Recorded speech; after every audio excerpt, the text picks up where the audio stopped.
What if I told you that a single phone ping could solve the mystery that has haunted an entire nation for months? Have you ever had that gut feeling that someone was watching you? Have you ever wondered how safe your own children really are, even in your own home? Have you ever felt that creeping fear that the people you trust most might not be able to protect the ones you love? 2 innocent children vanished, without a trace from their rural home, and for months, investigators had nothing. But what they discovered next will change everything you think you know about modern crime solving. The question isn't just who took Lily and Jack Sullivan, it's how one detective's refusal to give up uncovered evidence that was hiding in plain sight all along. If cases like this fascinate you, as much as they do me, smash that subscribe button, because we're about to dive deep into evidence that will blow your mind. Picture this. It's 10 a.m. on May 2nd, 2025. A frantic mother dials 911, her voice breaking as she reports the unthinkable. Her 2 young children have vanished from their home. 6-year-old Lily, with her bright smile and love for pink clothes. 4-year-old Jack, with his dinosaur boots and infectious laugh. Gone, without a trace. This isn't just another missing persons case.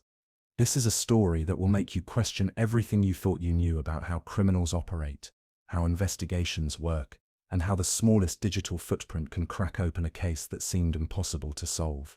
The children disappeared from Lansdowne Station, a rural community in Nova Scotia, where everyone knows everyone, where sliding doors are left unlocked, and where the idea of danger feels as remote as the dense forests surrounding their homes. But sometimes, the most dangerous predators hide in the places we least expect them.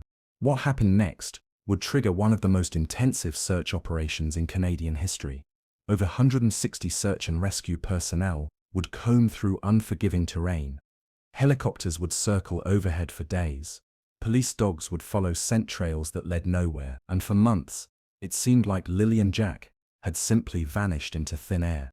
But here's what nobody expected. The case would eventually be cracked not by traditional detective work alone, but by a revolutionary combination of artificial intelligence, digital forensics, and one detective's stubborn refusal to accept defeat. This is the story of how Corporal Sandy Matharu took a cold case and heated it up using technology that sounds like science fiction but is very real. It's the story of how cell phone pings, enhanced imaging, and AI facial recognition would eventually point to a suspect who had been hiding in plain sight all along. But most importantly, this is a story about hope. Hope that no case is truly unsolvable. Hope that advancing technology can serve justice. Hope that when we refuse to give up on those we love, miracles can happen. So, buckle up, because we're about to take you inside an investigation that reads like a thriller novel, but every single detail is real. We're going to show you how a detective's innovative thinking turned a devastating mystery into a breakthrough that's changing how law enforcement approaches missing children cases forever. The question that haunted investigators for months wasn't just what happened to Lily and Jack. It was how do we find 2 children who seemed to have vanished without leaving a single useful clue behind. The answer would come from the most unexpected place, the digital shadows that every one of us leaves behind every single day, without even realizing it. Before we dive into the investigation that would captivate a nation, we need to understand who Lily and Jack Sullivan really were, because behind every headline, behind every breaking news alert, behind every search helicopter circling overhead, there were 2 real children living real lives, surrounded by people who loved them more than life itself. May 1st, 2025, started like any other day for the Sullivan family. It was a Wednesday, and 6-year-old Lily was still recovering from a minor illness that had kept her home from school. Her mother, Malaya Brooks Murray, had made the responsible decision to let her daughter rest, rather than push her back into the classroom too early. It's the kind of protective instinct that every good parent has, that desire to shield your children from anything that might harm them. Little did she know that the real danger wasn't waiting at school. It was much closer to home. That afternoon, the family decided to make a trip to Highland Square Mall in New Glasgow. It was a routine outing, the kind that happens in families across the country every single day. Malaya, her partner Daniel Martel, and the 2 children piled into the car for what should have been a forgettable trip to run errands.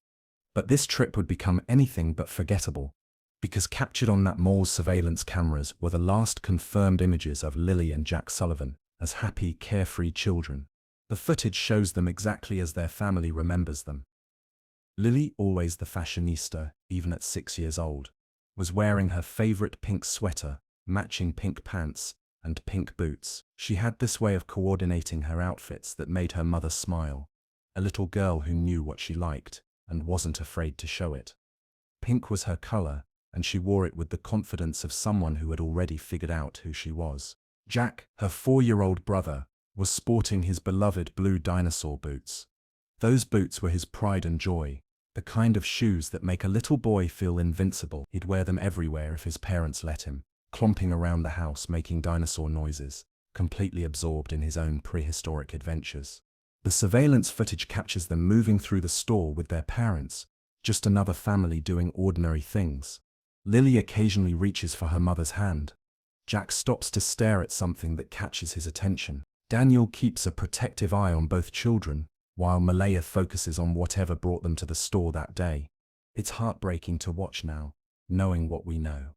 These children had no idea that they were living their last normal day. They had no idea that within 24 hours, their names would be on the lips of search and rescue teams. Their photos would be plastered across social media, and their disappearance would trigger one of the most intensive missing persons investigations in Canadian history. But in that moment, captured forever on grainy security camera footage, they were just kids being kids. Safe in the presence of the adults who loved them, completely unaware that someone might be watching them, with very different intentions. The family lived in Lansdowne Station, a small rural community nestled in the heart of Pictou County, Nova Scotia. It's the kind of place where children still play outside until the streetlights come on, where neighbors know each other's names, and where the idea of locking your doors feels almost paranoid. The Sullivan home sat on Gallock Road, surrounded by the kind of dense forests and rugged terrain that make Nova Scotia so beautiful, and so dangerous when you're trying to find someone who doesn't want to be found. The landscape that provided such scenic beauty would later become a searcher's nightmare, with countless places where evidence could be hidden or where someone could disappear without a trace. Their house was a typical family home, complete with a sliding door that provided easy access to the outdoors. It was the kind of feature that makes family life more convenient. Kids could run in and out to play, adults could step outside for fresh air, and the boundary between indoor and outdoor living became beautifully blurred. But that convenient sliding door would soon become a crucial piece of evidence in understanding how two children could vanish from their own home without anyone hearing a sound. The family dynamic was exactly what you'd expect from a blended family trying to build a life together. Malaya was devoted to her children, the kind of mother who put their needs before her own. Daniel had stepped into the role of stepfather with the dedication of someone who truly loved these children as his own.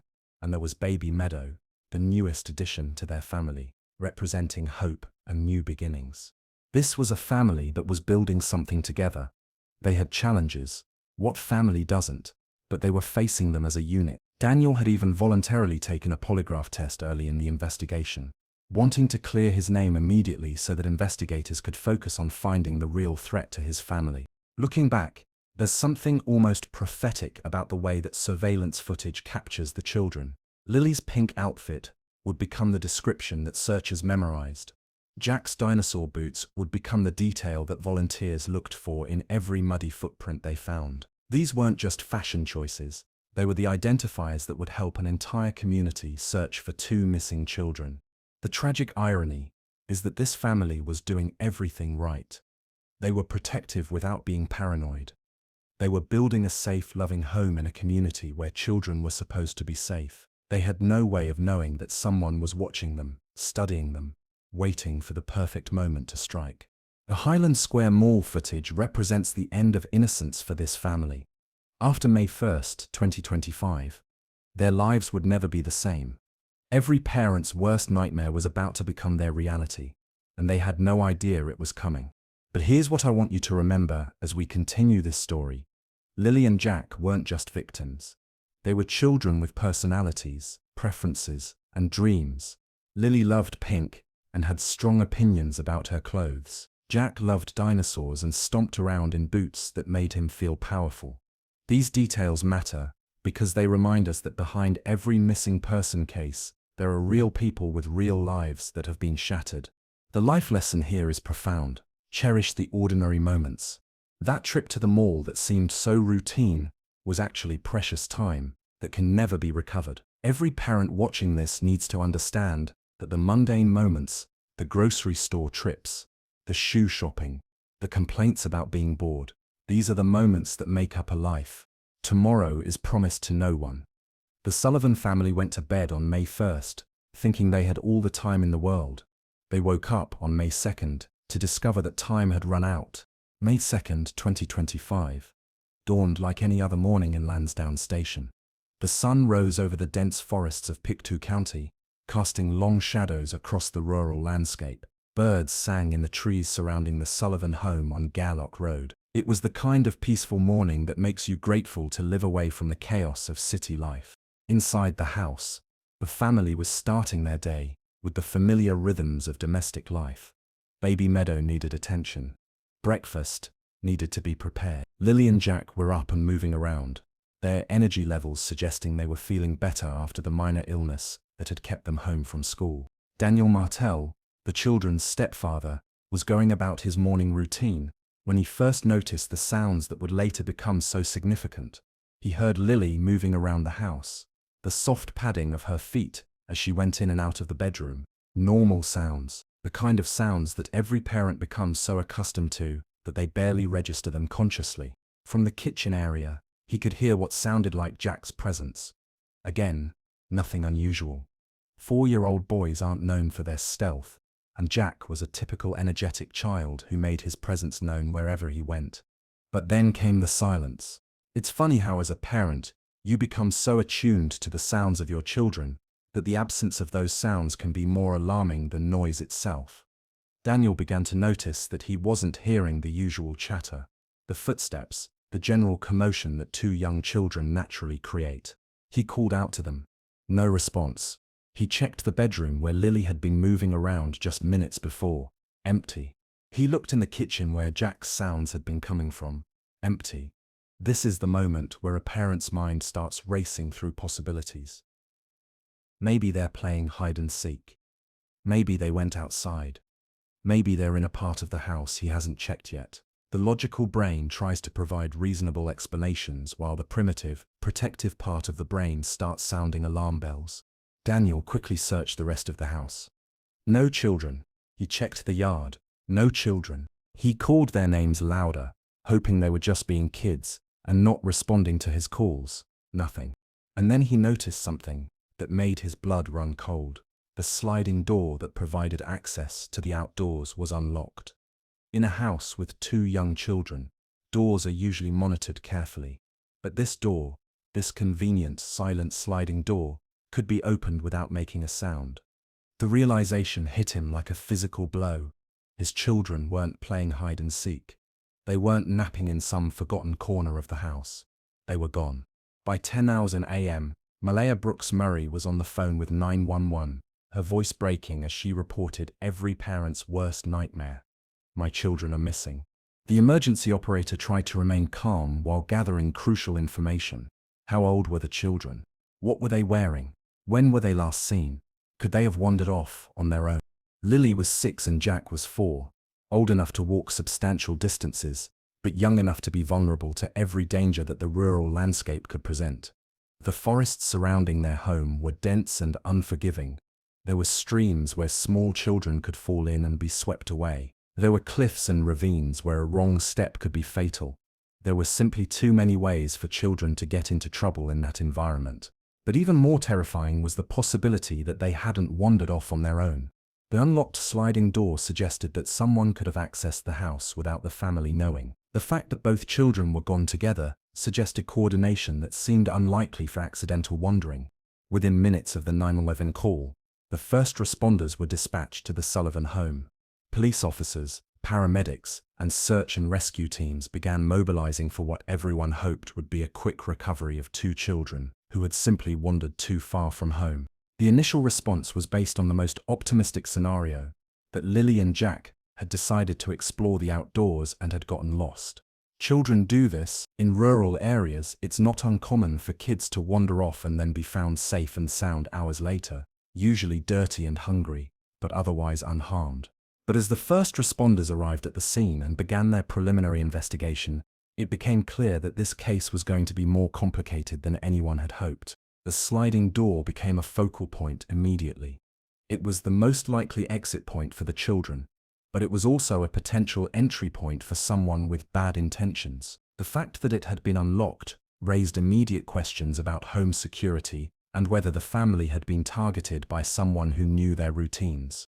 Daniel Martel's account of the morning would be scrutinized extensively in the days to come. His timeline of events, his description of the sounds he heard, his explanation of how the children could have disappeared so quickly, all of it would be examined and re-examined by investigators, trying to piece together what had happened in those crucial minutes. The initial search of the immediate area around the house yielded no clues, no footprints in the soft earth, no pieces of clothing caught on branches, no sounds of children calling for help. It was as if Lily and Jack had simply vanished into thin air. By noon, the local media had picked up the story. The description of the missing children, 6-year-old Lily in her pink outfit and 4-year-old Jack in his dinosaur boots, began spreading across social media platforms. The community started organizing volunteer search parties. The nightmare was becoming public. At 12:25 p.m., the RCMP issued their first official statement about the missing children. The language was careful and measured, but the urgency was unmistakable. They were treating this as a high-priority missing persons case, and they were asking for the public's help in finding Lily and Jack Sullivan. The statement didn't explicitly mention the possibility of foul play, but it didn't rule it out either. The fact that both children were missing together, the fact that they had vanished without a trace, and the fact that extensive searches of the immediate area had yielded nothing. All of this pointed to a case that was going to require more than just hoping the children would wander home on their own. As the afternoon wore on, the scope of the search expanded. What had begun as a local emergency response was becoming a major operation involving multiple agencies and dozens of volunteers. The peaceful morning in Lansdowne Station had been shattered by the reality that 2 children were missing, and nobody knew why. The life lesson here is one that every parent needs to understand. Home security isn't just about protecting your stuff, it's about protecting your family. That sliding door that seemed so convenient, so harmless, so innocent, it became the detail that changed everything. Sometimes the things that make our lives easier also make us more vulnerable. But there's another lesson here too, the importance of paying attention to the sounds of safety. Daniel Martel was tuned in to his children's presence in the house. He noticed when the normal sounds stopped. He responded quickly when he realized something was wrong. Those few minutes of awareness might have made the difference between a case that could be solved and one that couldn't. As that first day progressed, one thing became increasingly clear. This wasn't going to be a simple case of children wandering off and being found a few hours later. This was going to be something much more complex, much more dangerous, and much more heartbreaking. The morning that changed everything was just beginning to reveal its secrets. When children go missing in rural Canada, the response is swift, coordinated, and absolutely massive. Within hours of Malaya Brooks Murray's 911 call, Lansdowne Station was transformed from a quiet rural community into the epicenter of one of the most intensive search operations in Nova Scotia's recent history. By the afternoon of May 2nd, more than 160 search and rescue personnel had converged on the area. Think about that number for a moment. 160 people dropped everything in their lives to search for 2 children they had never met. This wasn't just a professional response, it was a community response that showed the very best of human nature. The search teams included RCMP officers, provincial search and rescue volunteers, trained police dogs with their handlers, and civilian volunteers from across Pictou County. The coordination required to manage that many people across such challenging terrain was enormous. But everyone involved understood that time was the enemy. Every hour that passed made the chances of finding Lily and Jack alive more uncertain. The landscape around Lansdowne Station is breathtakingly beautiful and absolutely unforgiving for search operations.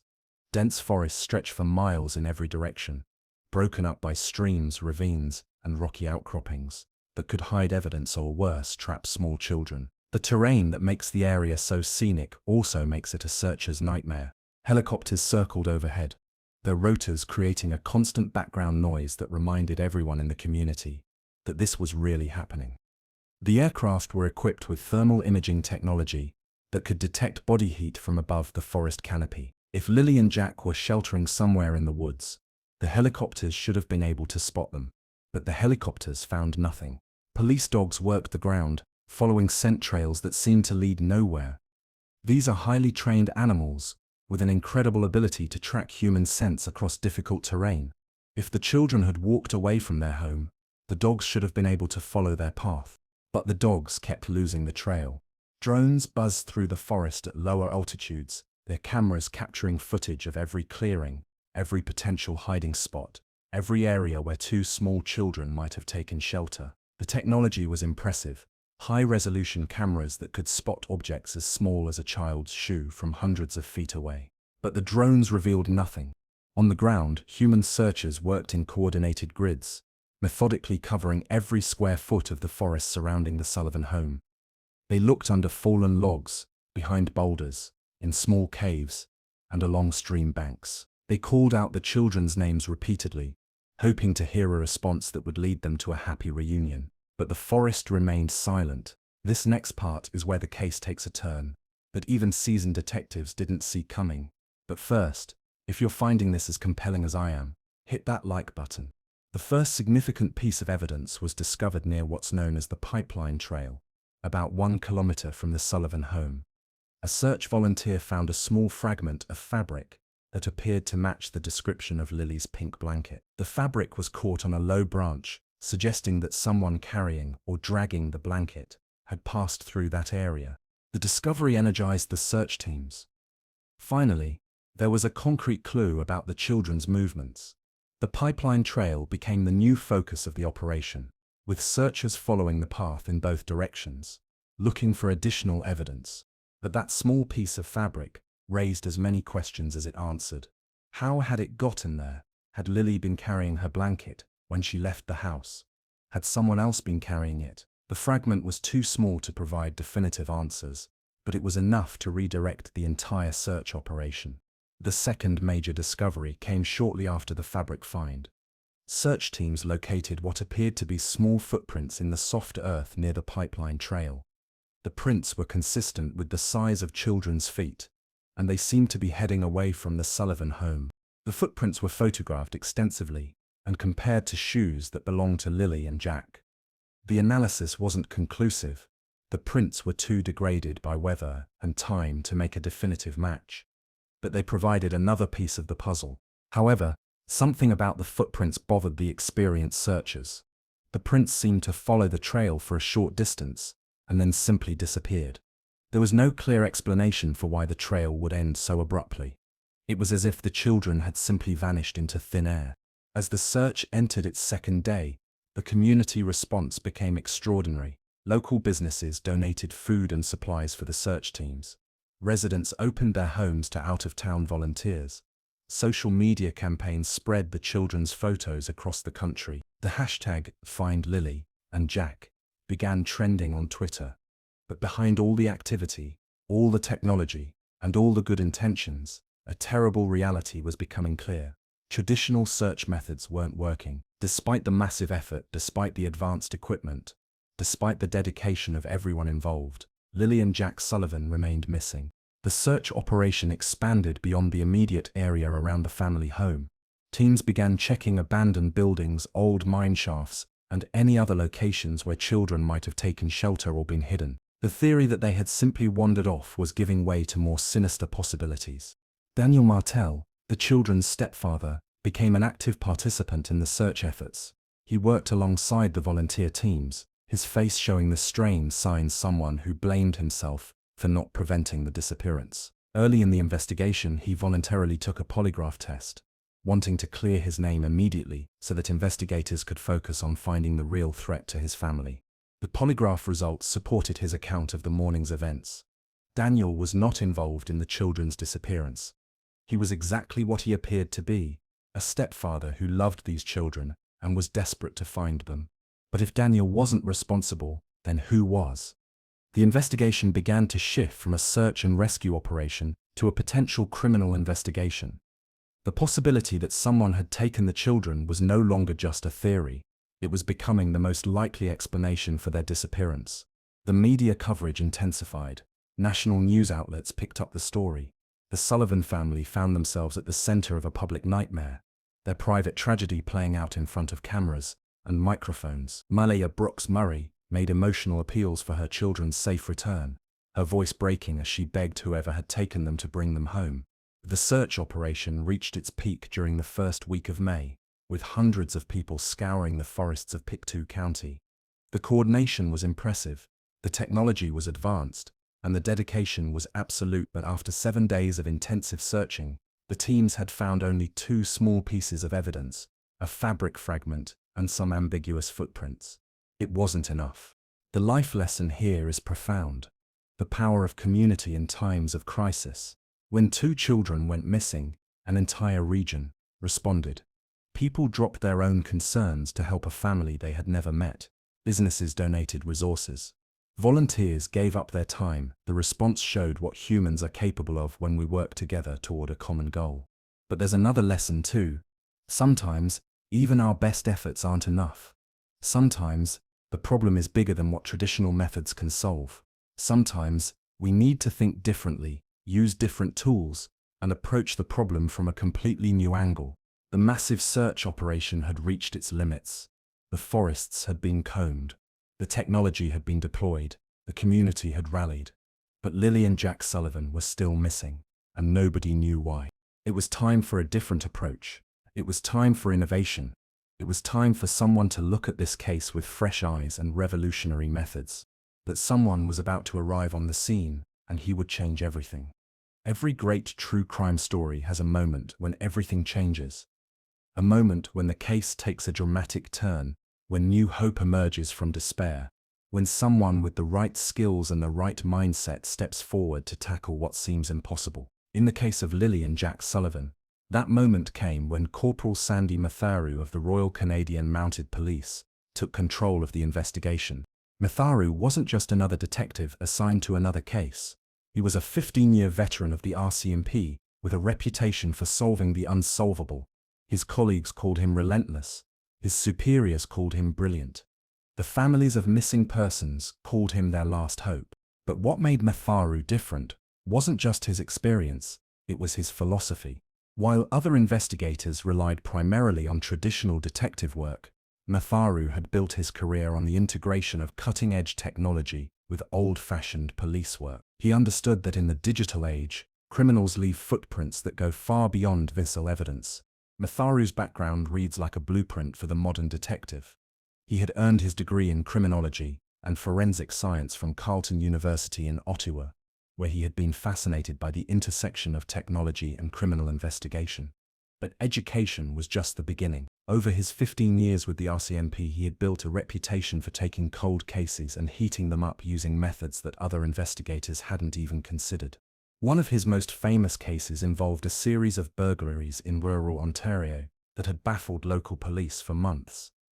The perpetrator seemed to strike randomly, leaving no useful physical evidence, and disappeared without a trace. Traditional detective work had yielded nothing. The case was going cold, but Matharu approached it differently. Instead of focusing solely on the physical evidence, he began analyzing the digital footprints left behind. He studied cell phone tower data, looked at social media activity, and cross-referenced the timing of the burglaries with digital patterns in the area. What he discovered was that the burglar wasn't random at all. He was following a pattern that was only visible when you analyzed the data digitally. The breakthrough led to the arrest and conviction of a suspect who had been operating under everyone's radar. The case became a model for how modern investigations could benefit from combining traditional detective work with advanced technology. That success wasn't a fluke. Matharu had developed a systematic approach to criminal investigation that was built on 3 core principles that would prove crucial to the Sullivan case. First, an unwavering commitment to methodical review. Matharu believed that every detail mattered, no matter how small or seemingly insignificant. He was known for his willingness to re-examine evidence that other investigators had already dismissed. His teams would spend hours analyzing items that others had given a cursory glance, often finding crucial details that had been overlooked. Second, The integration of advanced digital techniques with traditional detective work. Matharu understood that criminals in the digital age leave traces that go far beyond fingerprints and DNA. Cell phone pings, digital surveillance, social media activity, GPS data, all of these could provide crucial information about a suspect's movements and intentions. But he also understood that technology was only as good as the human intelligence that guided it. Third, a collaborative spirit with the community and interagency partners. Matharu believed that the best investigations were team efforts that brought together multiple perspectives and skill sets. He fostered relationships with local law enforcement, federal agencies, technology experts, and even civilian volunteers. He understood that solving complex cases required more than just police work. It required community engagement and technological innovation. When Matharu was assigned to the Sullivan case, the initial search phase had already concluded. The massive operation involving 160 POS personnel had found only minimal evidence. The case was at risk of going cold, joining the tragic ranks of missing children cases that remain unsolved. But Matharu saw opportunity where others saw dead ends. He looked at the evidence that had been collected, the fabric fragment, the footprints, the timeline of events, and realized that the investigation had barely scratched the surface of what was possible. Every case has its mosaic of details, Matharu said during a media briefing in late May 2025. The physical evidence, the digital fingerprints, and the human element.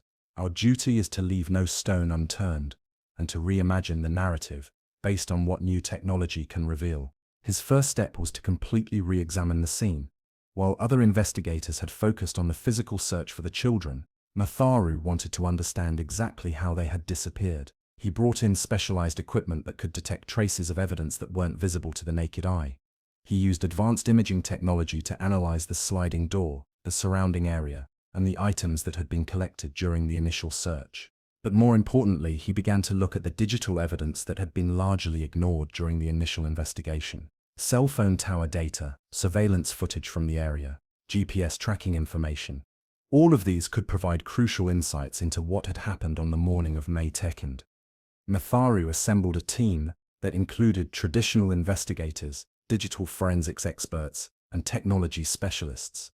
The team was given access to tools and resources that went far beyond what had been available during the initial search. They had AI-powered facial recognition software, advanced cell phone tracking technology, and digital analysis tools that could process enormous amounts of data in search of patterns that human investigators might miss. What Detective Matharu discovered next will completely change how you think about unsolved cases. But before we get there, let me ask you, have you ever had to completely rethink a problem you thought was unsolvable? Drop your thoughts in the comments. The transformation of the Sullivan investigation under Matharu's leadership was immediate and dramatic. Where previous investigators had found dead ends, Matharu's team found new leads. Where others had seen random evidence, Matharu's team found patterns. Where others had reached the limits of traditional detective work, Matharu's team was just getting started. The approach wasn't just about having better technology, it was about having a different mindset. Matharu understood that modern criminals operate in both physical and digital spaces. To catch them, investigators needed to be just as sophisticated in both realms. The Sullivan case was about to become a showcase for what was possible when traditional detective work was combined with cutting-edge technology. The family, who had been living in limbo for weeks, was about to get the breakthrough they had been praying for. But perhaps most importantly, Matharu brought something that had been missing from the investigation: unwavering determination. He looked at the case file, looked at the evidence, and made a simple but powerful decision. He wasn't going to let this case go cold. He wasn't going to let Lily and Jack Sullivan become just another statistic.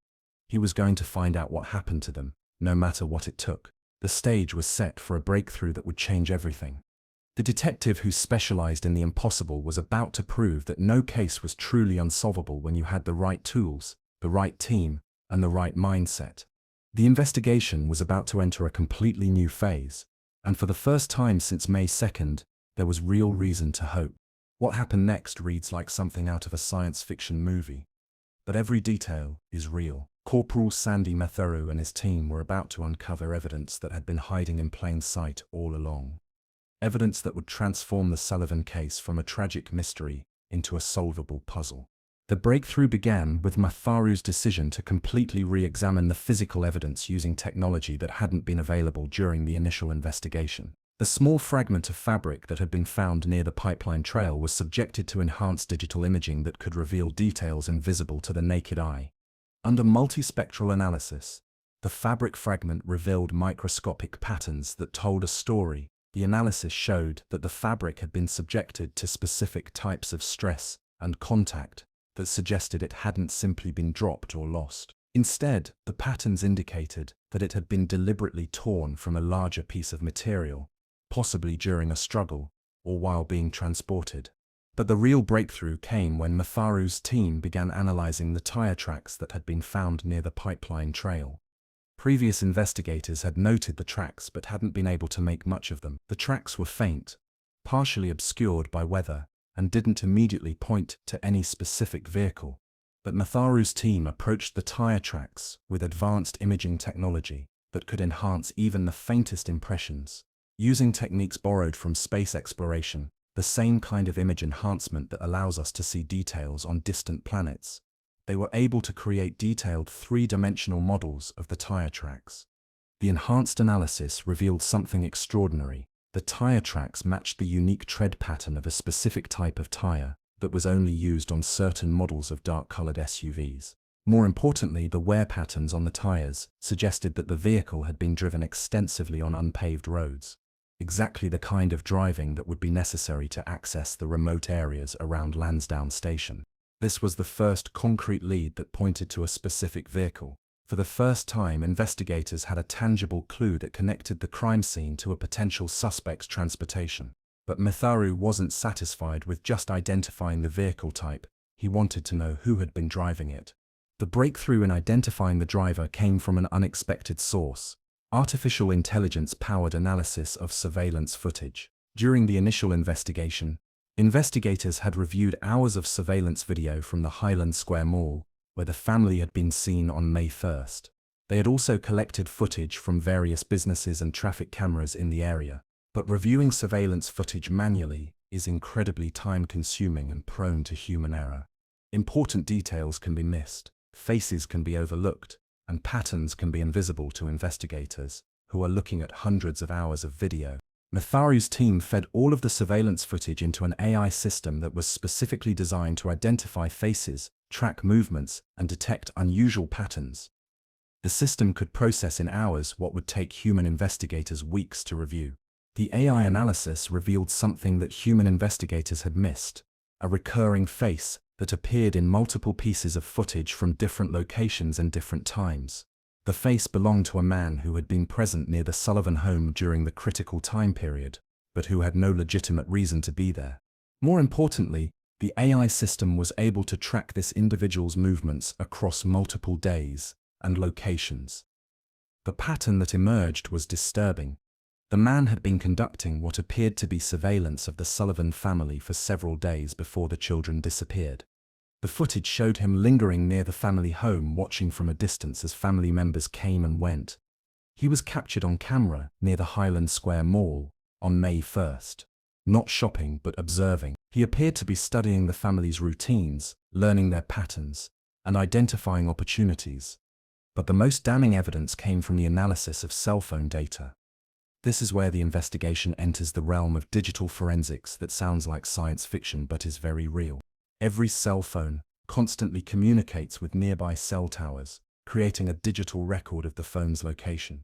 This data is usually only accessible to law enforcement with proper warrants, but it can provide incredibly detailed information about a person's movements.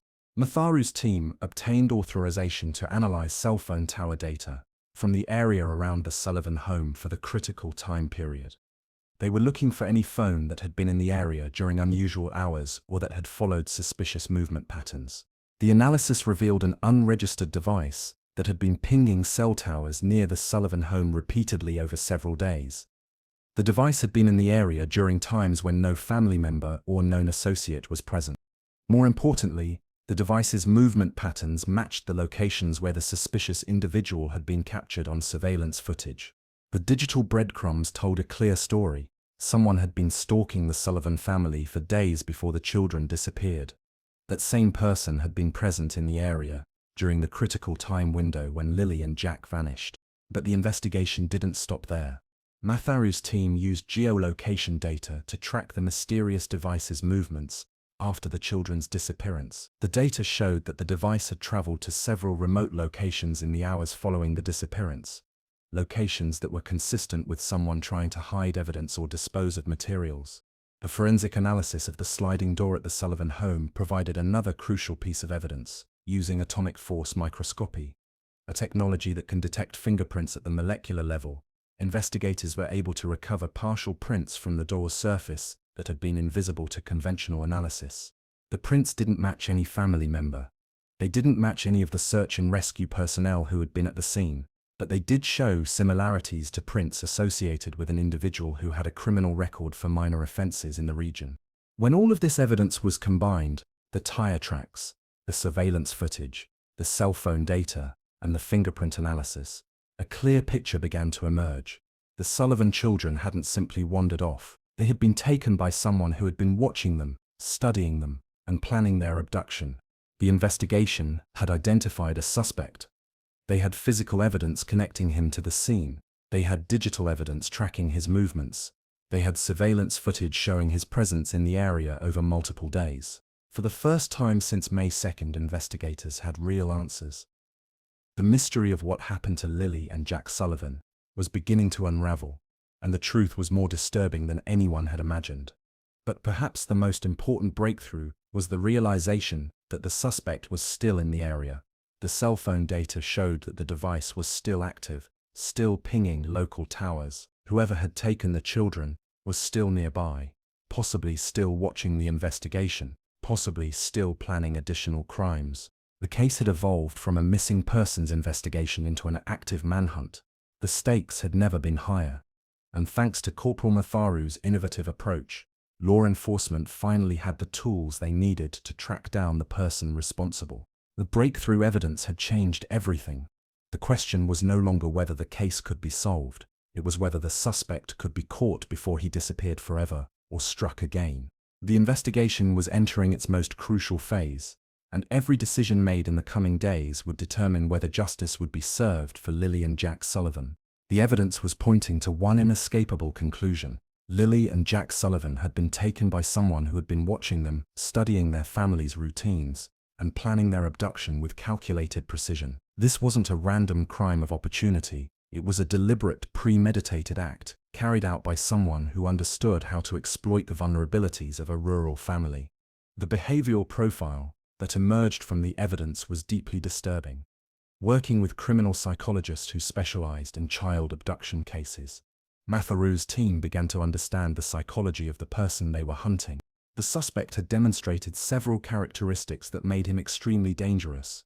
First, he had shown the patience and discipline to conduct surveillance over multiple days without being detected. This suggested someone with either experience in criminal activity or someone who had studied criminal techniques extensively.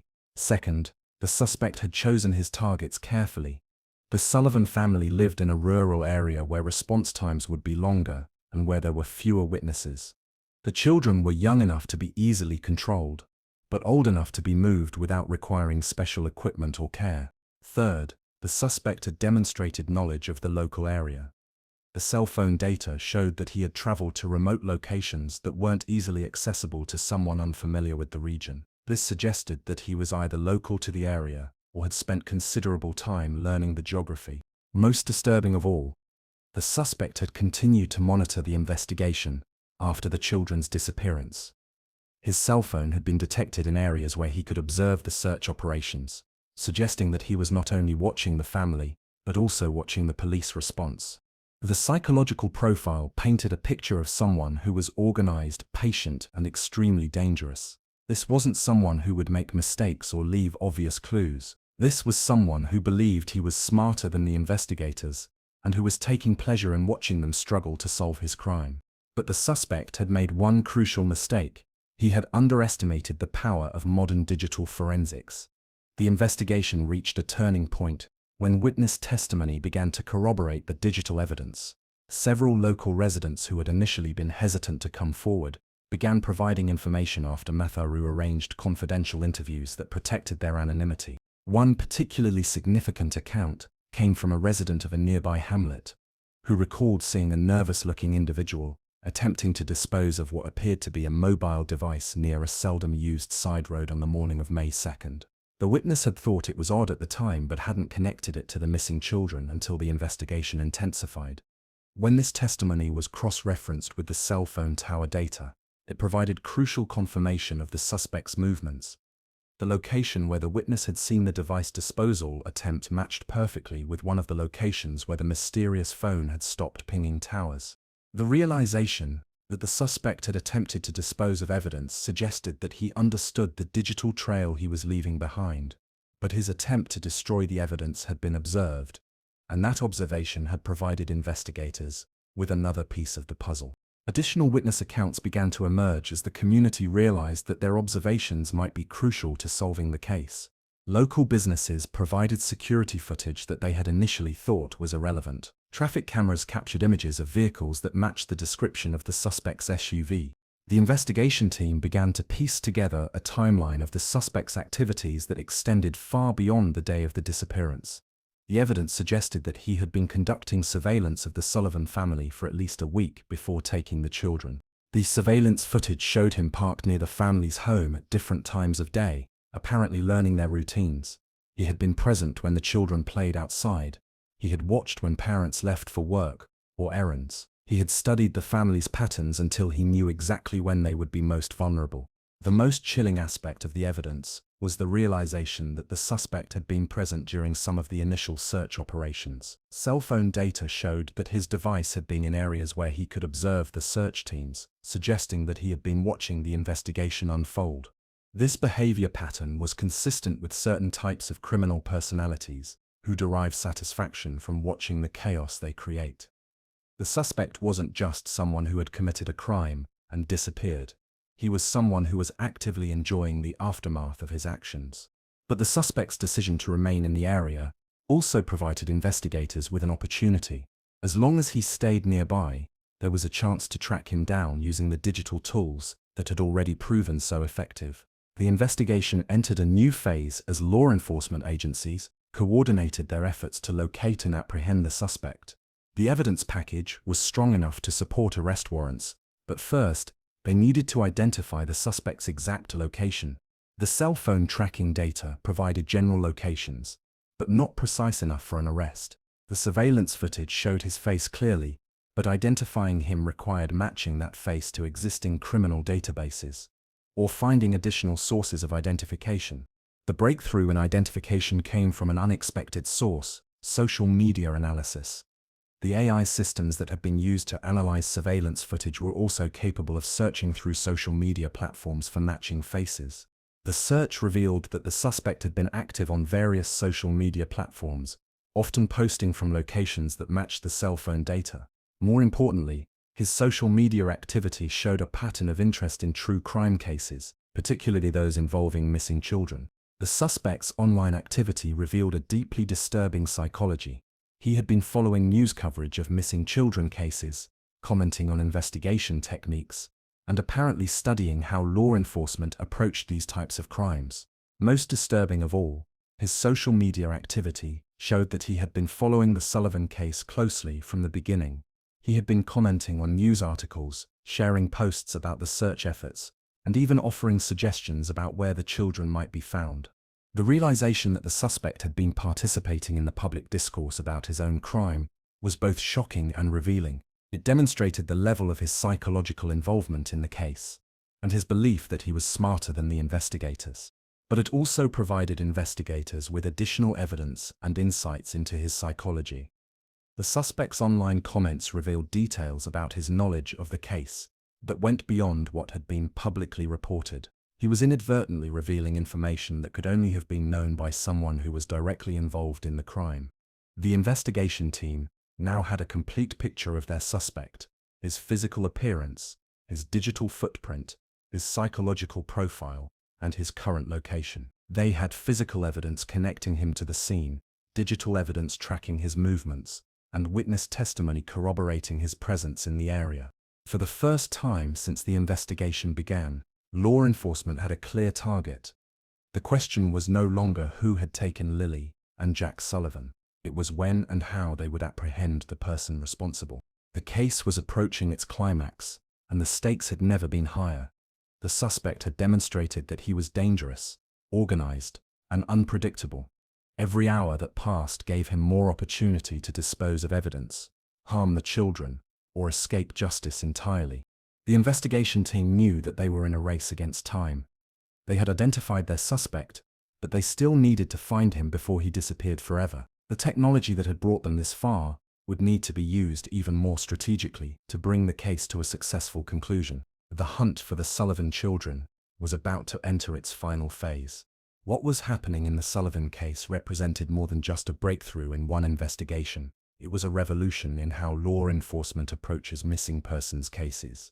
Corporal Matharu's integration of artificial intelligence, digital forensics, and traditional detective work was creating a new model for solving crimes that seemed impossible. The multispectral imaging technology that had been used to analyze the fabric fragment was revealing secrets that had been invisible to conventional investigation methods. The enhanced imaging could detect chemical residues, fiber patterns, and microscopic evidence that painted a detailed picture of what had happened to the evidence after it was created. The analysis revealed that the fabric fragment hadn't just been torn from Lily's blanket, it had been deliberately left behind. The microscopic evidence showed that the fabric had been handled by someone wearing gloves, suggesting that the suspect had been careful about leaving fingerprints, but hadn't realized that the fabric itself could carry evidence. More importantly, the multispectral analysis revealed trace amounts of soil and plant material that were consistent with specific locations in the area. By analyzing the microscopic debris embedded in the fabric, investigators were able to identify the likely path that the suspect had taken when moving the children. The AI-powered facial recognition system that had identified the suspect in surveillance footage was also being used to analyze thousands of hours of additional video from across the region. The system was identifying every appearance of the suspect over several weeks, creating a comprehensive timeline of his activities. The analysis revealed that the suspect had been active in the area for much longer than initially believed. He had been captured on camera at various locations across Pictou County, apparently conducting reconnaissance of multiple potential targets. The Sullivan family wasn't his first choice. They were simply the target that had provided the best opportunity. This revelation was deeply disturbing because it suggested that the suspect had been planning similar crimes against other families in the area. If he hadn't been caught, he might have continued targeting other children. The digital footprint analysis was providing insights into the suspect's methodology that went far beyond his physical movements. The investigation team was able to analyze his internet search history, his social media activity, and his digital communications to understand how he had planned and executed the crime. The suspect's internet searches revealed a disturbing pattern of research into child abduction techniques, law enforcement investigation methods, and digital privacy tools. He had been studying how to commit crimes without leaving digital evidence, but his research had actually created a digital trail that investigators could follow. The social media analysis revealed that the suspect had been using multiple fake accounts to gather information about potential targets. He had been following local community groups, school district communications, and family social media accounts to identify vulnerable children and learn about their routines. The most sophisticated aspect of the investigation was the use of data visualization software that could map correlations between seemingly unrelated pieces of evidence. The software created visual representations of the suspect's activities, showing how his physical movements, digital communications, and online research activities all connected to form a comprehensive picture of his criminal planning. The visualization revealed patterns that human investigators might have missed. For example, the suspect's cell phone usage showed that he had been making calls to specific numbers at times that correlated with his surveillance activities. The numbers belonged to individuals who were apparently providing him with information about the families he was targeting. This discovery suggested that the suspect wasn't working alone. He had accomplices who were helping him identify targets and plan his crimes. The investigation suddenly expanded from hunting one individual to investigating a potential network of people involved in child abduction. The interagency collaboration that Matharu had fostered was proving crucial to managing the complexity of the case. Local law enforcement, federal agencies, technology consultants, and international experts were all contributing their expertise to different aspects of the investigation. The Royal Canadian Mounted Police had partnered with the FBI's Behavioral Analysis Unit to develop psychological profiles of both the primary suspect and his potential accomplices. The profiles were being used to predict the suspect's next moves and to develop strategies for apprehension that would minimize risk to the children. Technology companies were providing access to advanced analytical tools that weren't normally available to law enforcement. The urgency of the case had prompted several companies to offer their most sophisticated AI and data analysis capabilities to help solve the crime. International law enforcement agencies were sharing intelligence about similar cases in other countries. The investigation had revealed that the suspect's methodology was consistent with child abduction techniques that had been used in other countries, suggesting that he might have been part of an international network. The investigation was also pioneering new techniques for analyzing digital evidence in real time. Traditional forensic analysis could take weeks or months to complete, but the Sullivan case required immediate results. The investigation team was using cloud-based processing power to analyze enormous amounts of data in hours rather than days. The breakthrough in real-time analysis came from the use of machine learning algorithms that could identify patterns in data streams as they were being collected. The algorithms could detect anomalies in cell phone usage, unusual patterns in internet activity, and suspicious correlations between different data sources. This real-time analysis capability was providing investigators with immediate alerts when the suspect engaged in activities that might indicate he was planning to move the children or dispose of evidence. The system was essentially creating a digital surveillance network that could track the suspect's activities as they happened. The investigation team was also using predictive analytics to anticipate the suspect's next moves. By analyzing his past behavior patterns, his psychological profile, and his current activities, they were able to create models that predicted where he might go and what he might do next. The predictive models were being used to deploy search teams and surveillance resources more effectively. Instead of waiting for the suspect to act, investigators were positioning themselves in locations where the models predicted he was likely to appear. This proactive approach represented a fundamental shift in how law enforcement approaches criminal investigations. Instead of simply reacting to crimes after they occurred, investigators were using advanced analytics to prevent additional crimes and to apprehend suspects before they could cause additional harm. The Sullivan case was becoming a showcase for what was possible when traditional investigative techniques were enhanced with cutting-edge technology. The methods being developed were already being studied by law enforcement agencies around the world as a model for future investigations. But perhaps the most important aspect of the investigation revolution was the recognition that technology was only as effective as the human intelligence that guided it. Matharu's success wasn't just about having access to advanced tools, it was about understanding how to use those tools strategically and how to interpret the results they produced.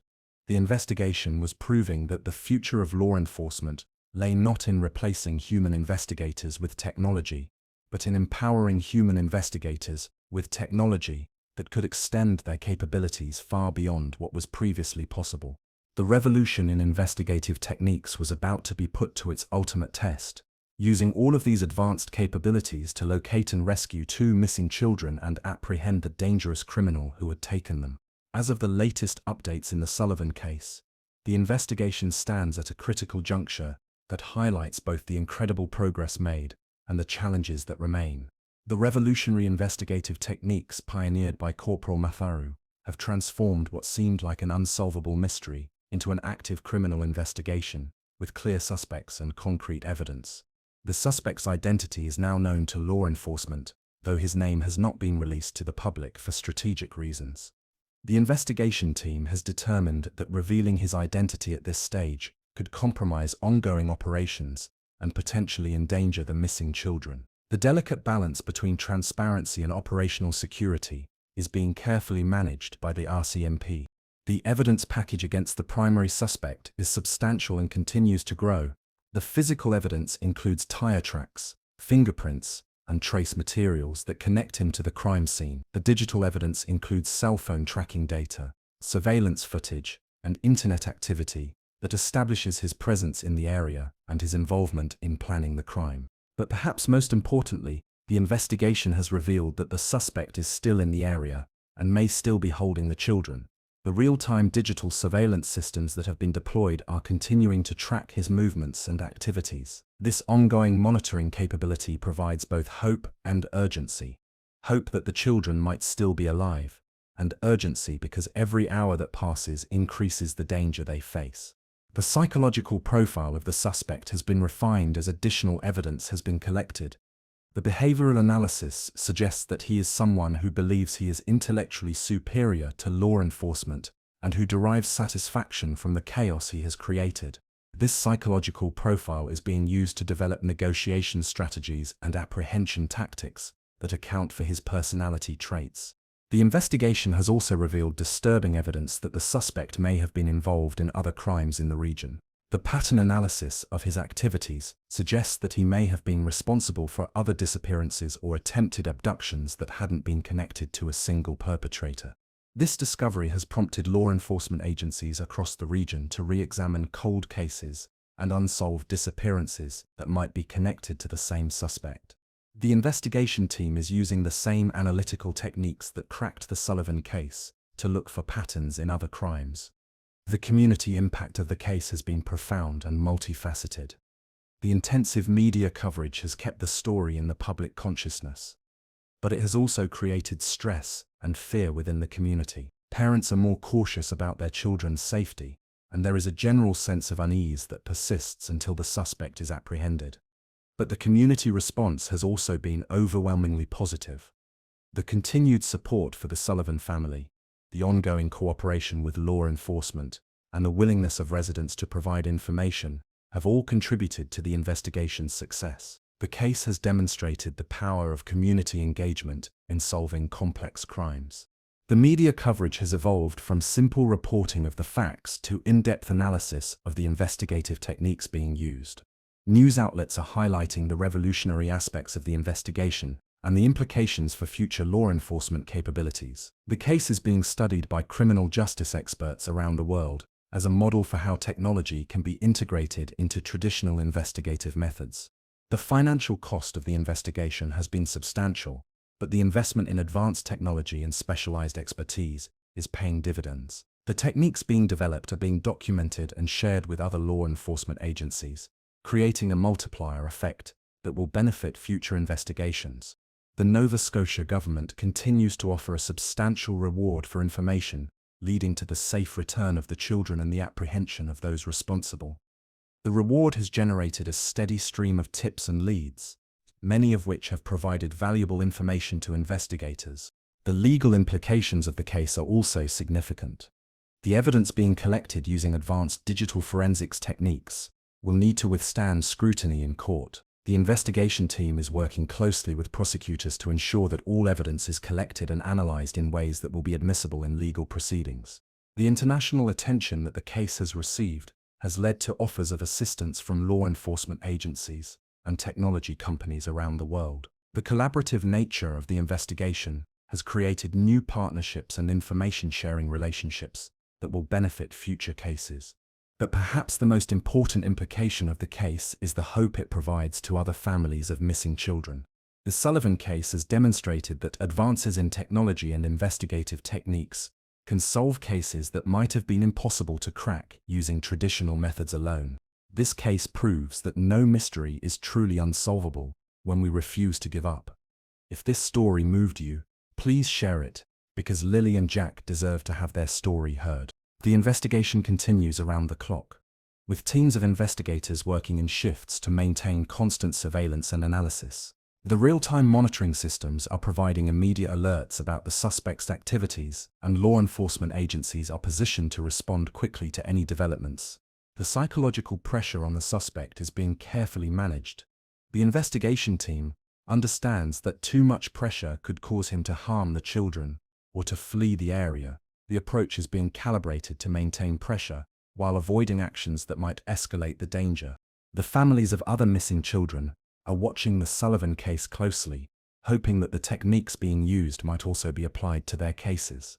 The investigation team has already begun reviewing other cold cases to see if similar analytical methods might generate new leads. The technological capabilities being developed are being shared with law enforcement agencies across Canada and internationally. The investment in the Sullivan case is creating benefits that extend far beyond this single investigation. The case remains active and urgent. While significant progress has been made, the ultimate goal, the safe return of Lily and Jack Sullivan, and the apprehension of those responsible, has not yet been achieved. Every day that passes brings new challenges and new opportunities for breakthrough. The investigation stands as a testament to what is possible when traditional police work is enhanced with cutting-edge technology, when communities come together to support law enforcement efforts, and when investigators refuse to give up on finding the truth. The story of Lily and Jack Sullivan is still being written, and the final chapter remains to be determined by the ongoing efforts of dedicated investigators, advanced technology, and the unwavering hope of a community that refuses to forget two missing children. The Sullivan case represents far more than just one investigation. It's a window into the future of law enforcement and a source of profound life lessons that extend far beyond the world of criminal justice. The techniques pioneered by Corporal Matharu and his team are already being studied and implemented by law enforcement agencies around the world. But the deeper implications of this case touch on fundamental questions about technology, community, and the human spirit. The first and most powerful lesson from this case is about the importance of never giving up. When the initial massive search operation found only minimal evidence, many people believed that the case would join the tragic ranks of unsolved disappearances. The easy response would have been to accept that some mysteries can't be solved, that some families will never get answers, and that some criminals will escape justice.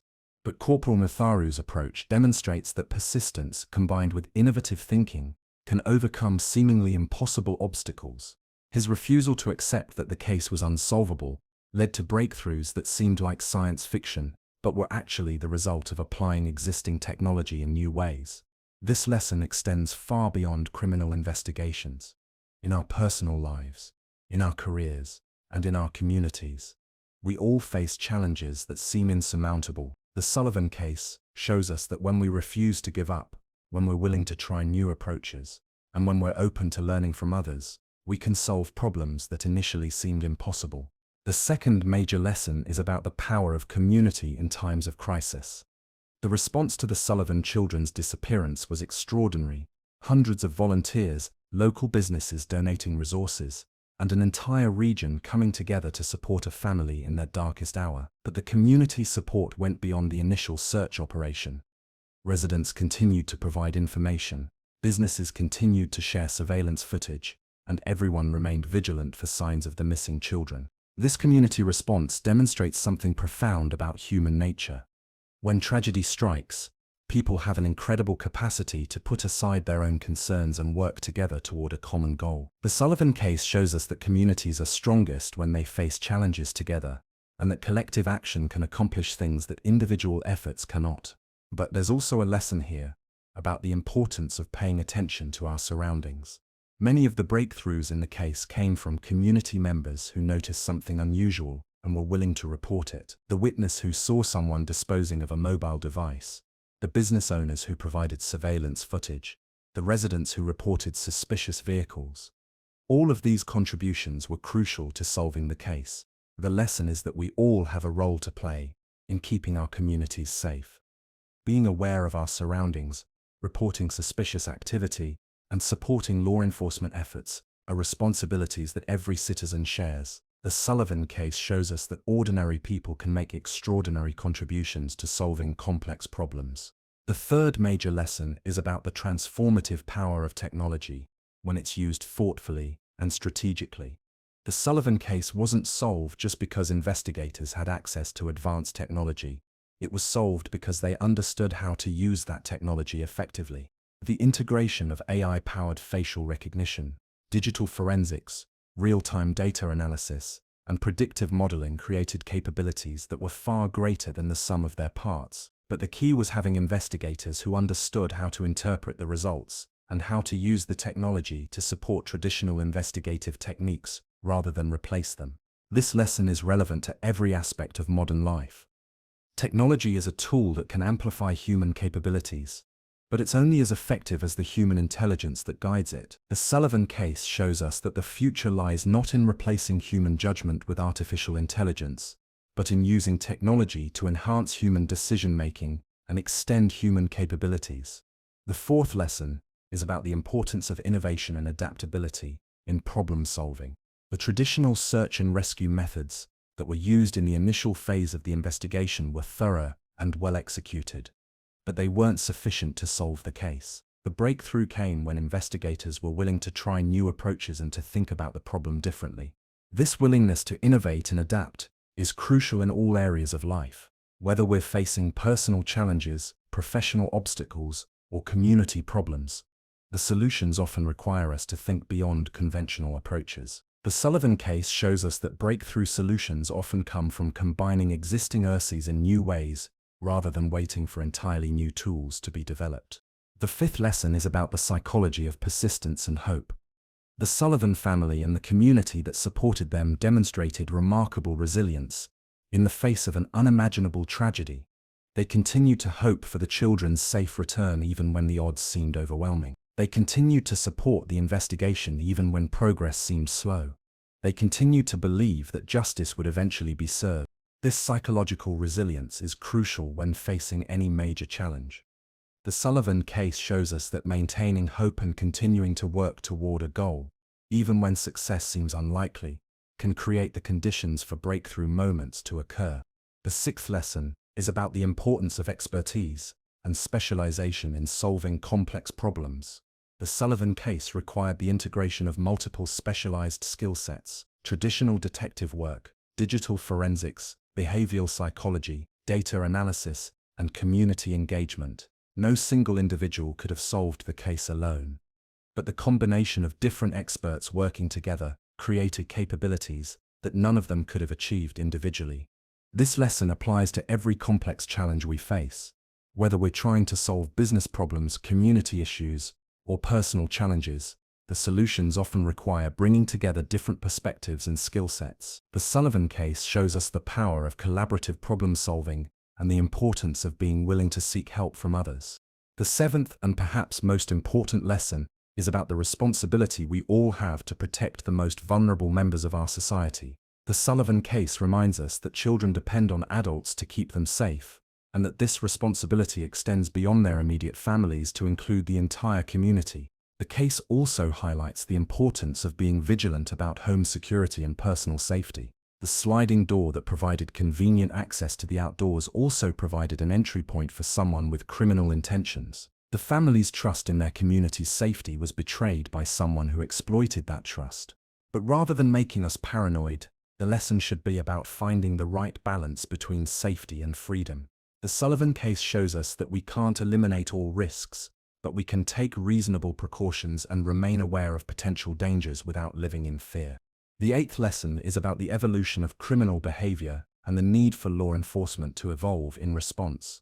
The suspect in the Sullivan case used sophisticated surveillance techniques, digital tools, and psychological manipulation to plan and execute his crime. Traditional investigative methods alone weren't sufficient to catch someone who understood how to exploit the gaps in conventional law enforcement approaches.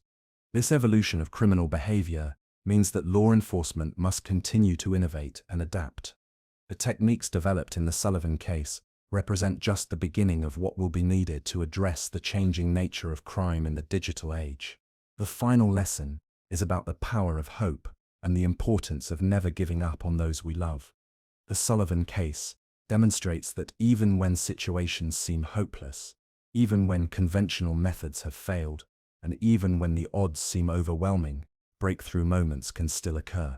This lesson extends to every aspect of human experience, whether we're dealing with missing loved ones, serious illnesses, career setbacks, or personal tragedies. The Sullivan case reminds us that persistence, innovation, and community support can create possibilities for positive outcomes that we might not have imagined.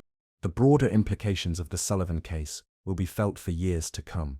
The investigative techniques that were developed, are already being adopted by law enforcement agencies around the world. The community response model is being studied by emergency management experts. The integration of technology and traditional investigative methods is being refined and expanded. But perhaps the most lasting impact of the case will be the reminder that every missing child matters, every family deserves answers, and every community has the power to make a difference. The Sullivan case shows us that when we combine human determination with technological capability and community support, we can solve problems that seem impossible and create hope where none existed before. The story of Lily and Jack Sullivan is still being written, but the lessons from their case are already clear. Never give up, work together, embrace innovation, and never forget that the most important problems are the ones that involve protecting those who cannot protect themselves. As we reach the end of this extraordinary journey through one of the most complex and revolutionary criminal investigations in recent history, it's important to reflect on what the Sullivan case means for all of us, not just as observers of a compelling true crime story, but as members of communities who have a responsibility to protect the most vulnerable among us.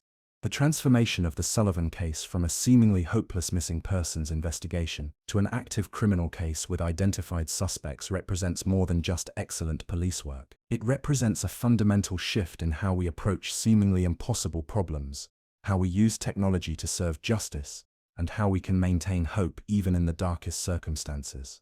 When 6-year-old Lily and 4-year-old Jack Sullivan vanished from their home on that quiet morning in May 2025, their disappearance could have become just another tragic statistic. The massive search operation that followed, while impressive in its scope and dedication, initially yielded only minimal evidence. The case seemed destined to join the heartbreaking ranks of unsolved disappearers that haunt families and communities forever. But the arrival of Corporal Sandy Matharu changed everything.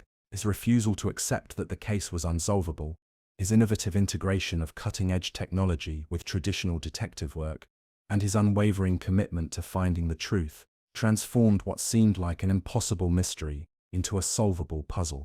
The investigation revolutionized how law enforcement approaches missing persons cases. The use of AI-powered facial recognition, real-time digital forensics, predictive analytics, and collaborative data analysis created capabilities that seemed like science fiction but proved to be very real and very effective. The techniques developed in the Sullivan case are already being adopted by law enforcement agencies around the world, creating a lasting legacy that will benefit countless future investigations. Perhaps more importantly, the case demonstrated the power of human determination when it's enhanced by technological capability and supported by community engagement. The breakthrough didn't come from the technology alone. It came from the combination of innovative thinking, persistent effort, and the willingness of an entire community to support the investigation. The suspect who took Lily and Jack believed he was smarter than law enforcement. He believed he could commit the perfect crime and escape justice. He believed that his careful planning and sophisticated methods would make him untouchable. But he underestimated the power of modern investigative techniques and the determination of people who refuse to give up on finding the truth.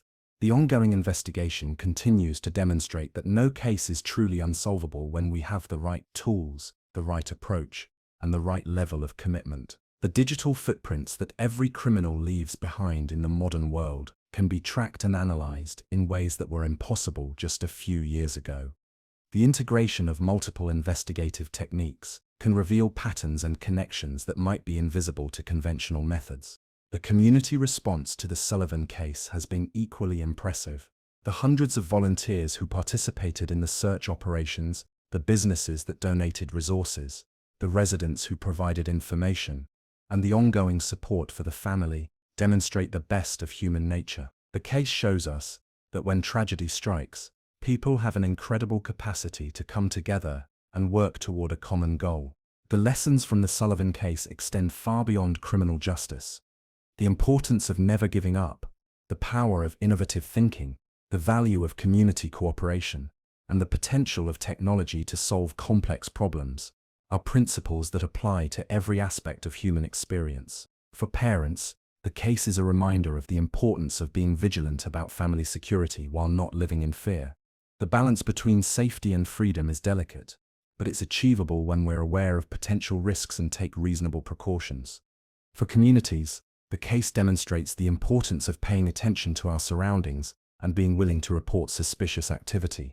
The breakthrough evidence in the Sullivan case came from community members who noticed something unusual and were willing to share that information with law enforcement. For law enforcement professionals, the case provides a blueprint for how traditional investigative methods can be enhanced with cutting-edge technology. The integration of digital forensics, behavioral analysis, and predictive modeling creates capabilities that are far greater than the sum of their parts. For technology developers, the case shows the potential for artificial intelligence and data analysis tools to serve justice and protect the vulnerable. The ethical use of these technologies for legitimate law enforcement purposes can create tremendous benefits for society. For all of us, the Sullivan case is a reminder that the most important problems are the ones that involve protecting those who cannot protect themselves. Every missing child matters. Every family deserves answers. Every community has the power to make a difference. The story of Lily and Jack Sullivan is still being written. The investigation continues around the clock, with dedicated professionals using every available resource to bring the children home safely and to ensure that justice is served. The techniques that have been developed are continuing to yield new evidence and new leads. But regardless of how the case ultimately concludes, its impact is already clear. The Sullivan case has changed how law enforcement approaches missing persons investigations. It has demonstrated the power of community engagement in solving complex problems. It has shown that technology can be used ethically and effectively to serve justice. And it has reminded us all that hope and determination can overcome even the most daunting challenges. As we conclude this deep dive into one of the most fascinating and important criminal investigations of our time, I want to leave you with a challenge. The Sullivan case shows us what's possible when people refuse to give up, when communities come together, when technology is used to serve justice, and when hope persists even in the darkest circumstances. Each of us has a role to play in creating safer communities, whether it's being aware of our surroundings, supporting law enforcement efforts, protecting vulnerable family members, or simply refusing to give up when faced with seemingly impossible challenges. We all have the power to make a difference. The investigation into the disappearance of Lily and Jack Sullivan continues, but the lessons from their case are already clear. Never give up on those you love. Work together to solve complex problems. Embrace innovation while maintaining human values. And never forget that the most important battles are the ones we fight to protect the innocent. If you believe every child deserves to be found, and every family deserves answers, then this channel is for you. Subscribe, hit that notification bell, and join us as we continue uncovering the truth behind cases that matter. Together, we can ensure that stories like Lily and Jack Sullivan's continue to be told, that the techniques developed to find them continue to be improved, and that hope continues to shine even in the darkest moments. The revolution in criminal investigation that began with the Sullivan case is just the beginning. The future of law enforcement will be shaped by the integration of technology and human determination that has been demonstrated in this case. And the future of our communities will be shaped by our willingness to work together, to support each other, and to never give up on finding the truth. The story of Lily and Jack Sullivan reminds us that every case matters, every family deserves justice, and every community has the power to make a difference. As their investigation continues, we can all learn from the dedication, innovation, and hope that have defined this remarkable case.